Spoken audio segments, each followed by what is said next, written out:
这里是厨房，所以我们泡的牛奶的奶瓶都在这边。The ultimate responsibility of a designer is to make people's lives better while achieving business results.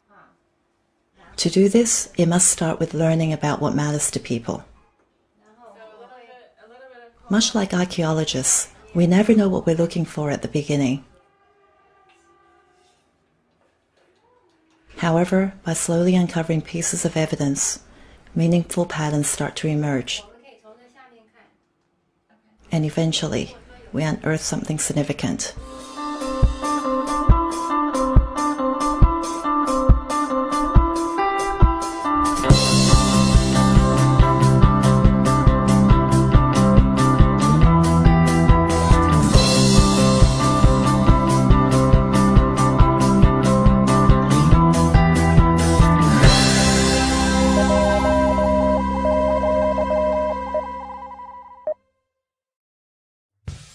Because we're just fascinated by the differences of people.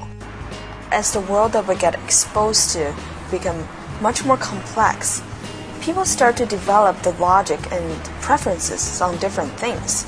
Maybe because their family background, because education, or different social norms, or the lesson learned in their lives. Then our value system began to form, and perceptions began to develop. Our values and the way we perceive things influence our decision-making in everything we do. And that's especially evident in a situation when perception is the main thing you would lean on. Like when you're in a store, for example, and you need to pick out a bottle of wine, and you look at all those shelves. What crosses your mind at that moment? Or when you're at home and you pick out the clothes you're going to wear today, what do they mean to you? And what do you want them to mean to other people? So every observable behavior and every articulated reason is a piece of a clue. And we pick out those meaningful signals and we distill them into a rich understanding of what's important to people and how they see the world.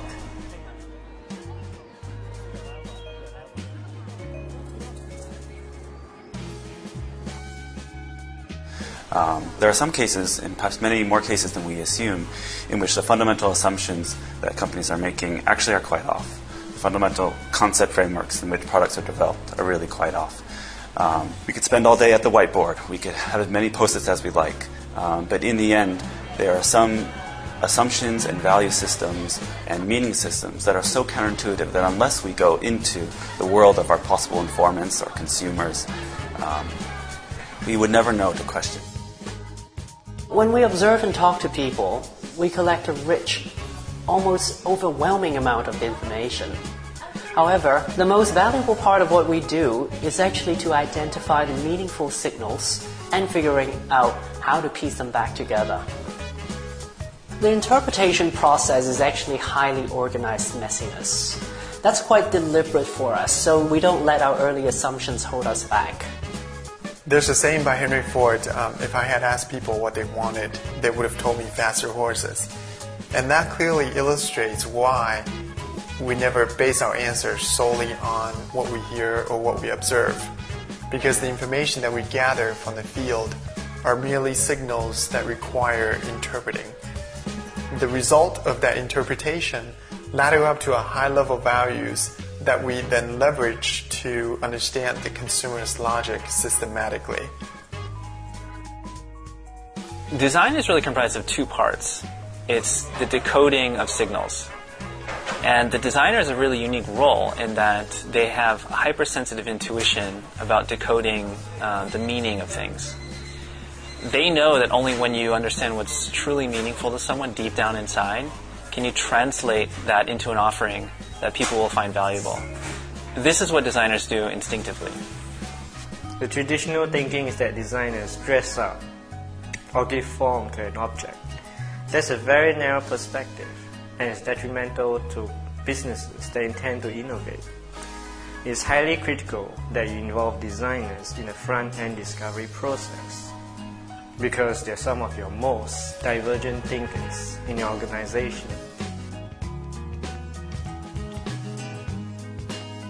What is my job at Continuum? At Continuum, our job is to internalize the meanings behind the signals. Then through our design sensibilities, we build emotional triggers into things like store identities, technology features, product segmentations, even things like fragrant experiences. In the end, what each of these does is send the appropriate signals to the subconscious mind.